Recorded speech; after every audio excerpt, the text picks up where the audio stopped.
சரி, இதை மாதிரி ஒருவர் வேண்டுமென்றே நோன்பை முறித்து விட்டார் என்றால் அதற்குண்டான பரிகாரம் என்ன? மறந்து குடித்தால் அவருடைய நோன்பு பிரச்சனை இல்லை, மறந்து சாப்பிட்டா அவருடைய நோன்பு பிரச்சனை இல்லை. ஆனால் வேணும்னு நான் நோன்பை முறிக்கத்தான் போகிறேன், எனக்கு இந்த நோன்பு தேவையில்லை அப்படின்னு சொல்லி வேணும்னு ஒருவர் நோன்பை முறித்து விட்டார் என்றால் அதற்கும் இஸ்லாம் பரிகாரத்தை சொல்லித் தருகிறது. என்ன பரிகாரம்? 2 மாதங்கள் தொடர்ந்து நோன்பு வைக்கணும். நபிகள் நாயகம் ஸல்லல்லாஹு அலைஹி வஸல்லம் அவங்களுடைய காலகட்டத்தில் ஒரு மனிதர் வருகிறார். அவர் சொல்லுகிறார், அல்லாஹ்வின் தூதரே, ஹலக்து, நான் அழிஞ்சே போயிட்டேன், நான் நாசமாக போயிட்டேன் அப்படிங்கிறார்.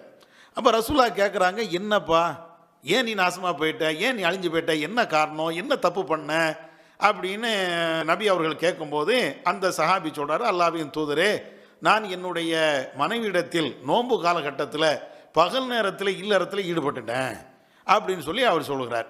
உடனே நபிகள் நாயகம் ஸல்லல்லாஹு அலைஹி வஸல்லம் வந்த அந்த நபித்தோர்கிட்ட கேட்குறாங்க, சரி ரைட்டு, நோன்பு முடிச்சிட்டீங்கள, தொடர்ந்து 2 மாதங்கள் உன்னால் நோன்பு வைக்க முடியுமா என்று நபி நாயகம் ஸல்லல்லாஹு அலைஹி வஸல்லம் அவர்கள் அந்த மனுஷன்ட்ட கேட்குறாங்க.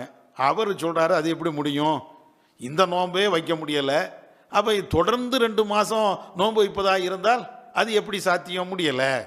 சரி, அப்போ ரசூலா கேட்குறாங்க, அப்போனா இத்தாமு சித்தீன மிஸ்கீனன், ஒரு 60 ஏழைகளுக்கு நீ உணவு கொடுக்க முடியுமா?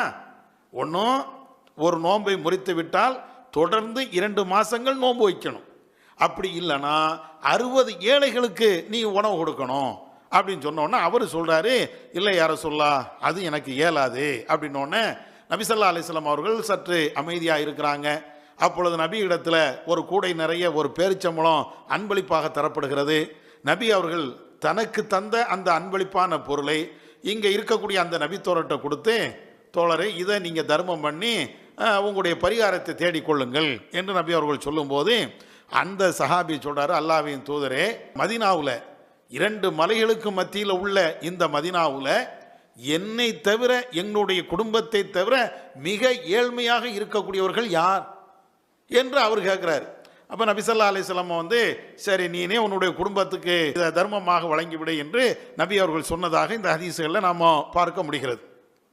இதில் இருந்து நமக்கு தெரியக்கூடிய மிக முக்கியமான சட்டம் என்னன்னா, ஒருவர் ரமலான் மாதத்தில் ஒரு நோன்பை முறித்து விட்டார் என்றால், ஒரு நோன்பை முறித்தாலும் அந்த ஒரு நோன்புக்கு பகரமாக தொடர்ந்து 2 மாதங்கள் நோன்பு நோக்கணும்.